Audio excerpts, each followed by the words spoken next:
Haitham Amira Fernández, buenas noches. Hola, ¿qué tal? Buenas noches. Director ejecutivo del Centro de Estudios Árabes Contemporáneos. ¿Ante qué estamos? Bueno, estamos ante un momento peligrosísimo en Oriente Medio, con ramificaciones en todo el mundo. Ya decíamos desde hacía meses que se habían eliminado las líneas rojas que habían existido en Oriente Medio entre países enfrentados que se amenazan entre sí. Cuando se diluyeron esas líneas rojas, pues se pasó a la nueva fase en la que la escalada pues cada vez llevaba a otra mayor. Lo de hoy es la guerra que Netanyahu quería, que buscaba, que necesita para sobrevivir en la política israelí. Una guerra abierta con otro Estado, en este caso no hablamos con un actor no estatal, con un grupo, una milicia o lo que sea, y sobre todo también que está arrastrando a Estados Unidos, que esto era su voluntad. Estados Unidos ha estado informado desde el primer momento, está facilitando material bélico, armas, defensas, inteligencia y sobre todo el mensaje del presidente Trump de que esto lo dijo hoy por la mañana, hora de Estados Unidos, que le había parecido pues, un ataque muy bueno, muy, no sé qué término utilizó, sí, maravilloso, y que esto ayudaría a que los iraníes se sentaran a negociar el acuerdo nuclear. No hay que olvidar que este ataque de Israel, que es quien ha iniciado una agresión contra un Estado soberano, Irán, que nos puede gustar o no, pero los hechos son estos. Esto está ocurriendo en un contexto de negociaciones directas que estaban teniendo lugar entre Estados Unidos e Irán, varias rondas, para intentar alcanzar un acuerdo diplomático. Había, de hecho, ya programada una siguiente ronda en Omán este domingo. Y, sin embargo, pues en medio de este intento de negociación diplomática para evitar una guerra y males mayores, pues nos encontramos con que Oriente Medio está de nuevo sumido en una gran guerra y ahora esto ya son palabras mayores. Irán no es cualquiera, no es un país cualquiera que no vaya a defenderse o responder, y lo estamos viendo esta noche. Irán tiene capacidad militar para aguantarle un pulso militar, una guerra a Israel. Israel tiene una enorme capacidad militar y el apoyo detrás de Estados Unidos y de otros países, principalmente europeos. Alemania facilita muchas armas a Israel. Pero los iraníes han tenido mucho tiempo para prepararse. Esto es algo que llevan planificando unos y otros desde hace largos años, décadas.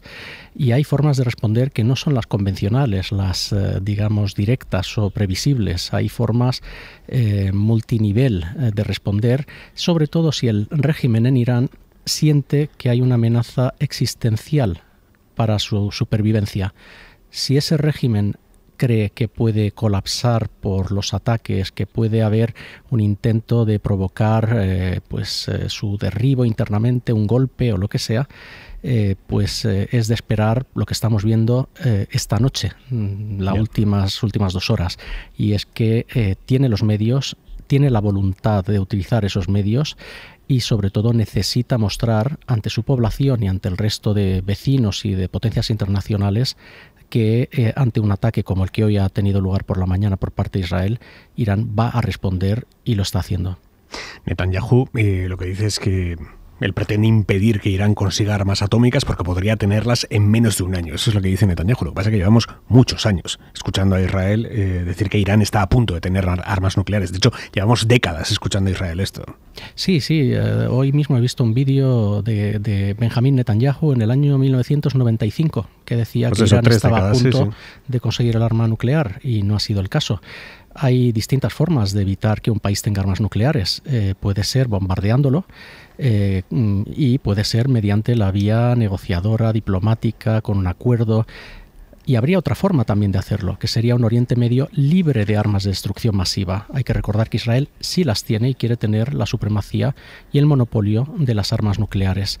El acuerdo nuclear que se alcanzó en 2015, que estaba Estados Unidos bajo la presidencia de Barack Obama, garantizaba que había supervisiones muy intensas e intrusivas de la Agencia Atómica Internacional para que Irán no tuviera armas nucleares o un programa nuclear que pudiese ser militarizado.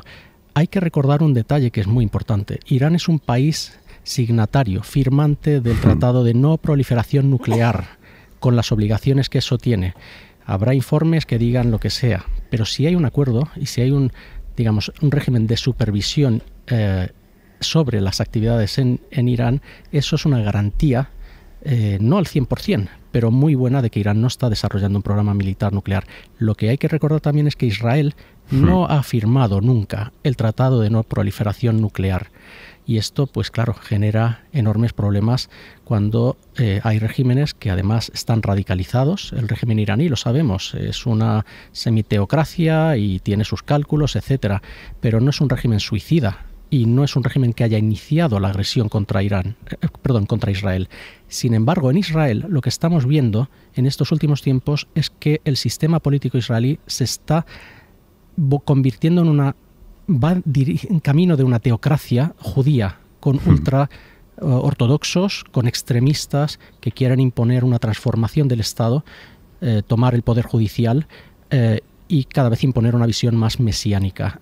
Este intercambio entre regímenes que están en polos opuestos de posiciones extremas no es bueno para el mundo, no es bueno para Oriente Medio, y no nos olvidemos, una guerra a gran escala en Oriente Medio que vaya más y se extienda en una región productora de hidrocarburos puede tener consecuencias directas en todos nosotros de una forma muy, muy rápida. Le pregunta Carlos Cue. Sí, yo quería plantearle, al principio parecía que Estados Unidos estaba en contra de esto, los primeros mensajes fueron hoy claramente Trump a favor. ¿A Estados Unidos le puede interesar un conflicto de este calibre en una región tan decisiva como estamos, que el precio del petróleo empieza a subir, una desestabilización? Históricamente no era la idea de Estados Unidos, y lo que vendió Trump en campaña es que él era el gran pacificador, esto lo arreglo en 48 horas. ¿Puede interesarle a Estados Unidos una situación como esta? Depende de qué es Estados Unidos y quién toma la decisión, ¿no? O el Pentágono, no sé. En este caso, el Poder Ejecutivo, la Casa Blanca, hay un presidente que hizo su campaña, efectivamente, prometiendo acabar con las guerras internacionales. Iba a acabar con la de Ucrania en muy poco tiempo, parece que no ha ocurrido. Y luego también en Oriente Medio, ¿no? Y no iba a arrastrar a Estados Unidos a otras guerras, lo que él llamó terminar con las guerras interminables. Ese fue uno de los eslóganes que utilizó en su momento, y parte de su base, los MAGA, los Make America Great Again, pues querían no implicar a Estados Unidos en esas guerras fuera del país, con el coste que tiene, digamos, una tendencia más aislacionista que ha estado en la historia de Estados Unidos. Esto es todo lo contrario.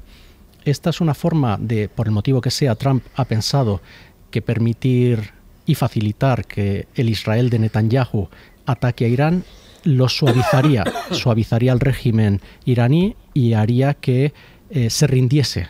Creo que el planteamiento que está teniendo la Casa Blanca ahora es que el líder supremo de Irán, de la República Islámica de Irán, Ali Khamenei, se marque un hirohito, el emperador japonés que en el 45 aceptó los términos de rendición de Japón. Después de dos bombas atómicas. Pero efectivamente, después de todas estas bombas atómicas.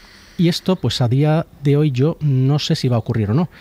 Como una jugada por parte de la Casa Blanca, tal vez arrastrada o facilitada por el gobierno de Netanyahu, es una jugada sumamente arriesgada, sumamente peligrosa, y los iraníes, pues están respondiendo, y la escalada puede arrastrar al resto de la región donde hay tropas estadounidenses, no hay que olvidarlo, en distintos países, y donde puede tener consecuencias que afectan al estrecho de Hormuz, por donde sale prácticamente una cuarta parte de los hidrocarburos convencionales que se consumen en el mercado internacional diariamente, y que puede tener implicaciones enormes, porque muchos de esos hidrocarburos que salen del Golfo, y parte de ellos de Irán, van a mercados asiáticos, van a China, van a Japón, van a India.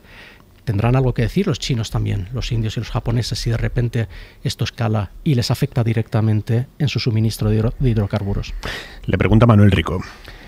Hola, buenas. Mi pregunta es, si tenemos en cuenta el momento en el que se produce el ataque de Israel, que estaban sentados precisamente negociando Estados Unidos e Irán, si es una conclusión lógica que lo que busca Israel, entre otras cosas, es boicotear esa negociación y que no llegue a buen puerto.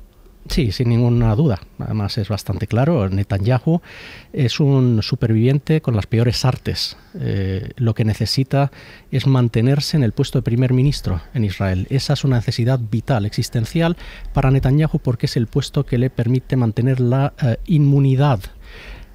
Si en un momento dado pierde ese puesto de primer ministro y la inmunidad, sabe que acabará en la cárcel por las causas de corrupción que tienen en tribunales israelíes, y lo que, además de eso, podría ser incluso peor para su ego, le pediría a la sociedad israelí cuentas por el enorme fracaso del 7 de octubre, porque no defendió a su pueblo, él sí que decía que era el hombre de la seguridad y demás, y acabarían los libros de historia como una calamidad para el Estado de Israel, incluso para los judíos del mundo. Y mientras mantenga la guerra en Gaza contra los vecinos y ahora a gran escala contra Irán, y si se puede extender incluso mejor, y si arrastra a Estados Unidos también y a Europa, pues esto cree que es lo que necesita. Y además vendiendo, como siempre ha hecho. Él es un vendedor de grandes promesas. Hay que destruir Irak porque eso va a traer democracia a Oriente Medio. Bueno, pues ya lo hemos visto, ¿no? Prometiendo que esto puede acabar con el régimen de Irán. Que nos guste o no, bueno, pues es un régimen que tiene su solidez dentro del país y que además que caiga el régimen de Irán no garantiza en absoluto que vaya a haber una alternativa estable, democrática, ni mucho mejor, porque puede convertirse en un caos. Y de verdad, no es buena idea que un país tan grande y tan complejo y con tantos recursos como Irán caiga en un caos que arrastre a todo el vecindario que ya de por sí está en llamas. Haitham Almira Fernández, director ejecutivo del Centro de Estudios Árabes Contemporáneos. Muchísimas gracias. Buenas noches. Muchas gracias. Buenas noches.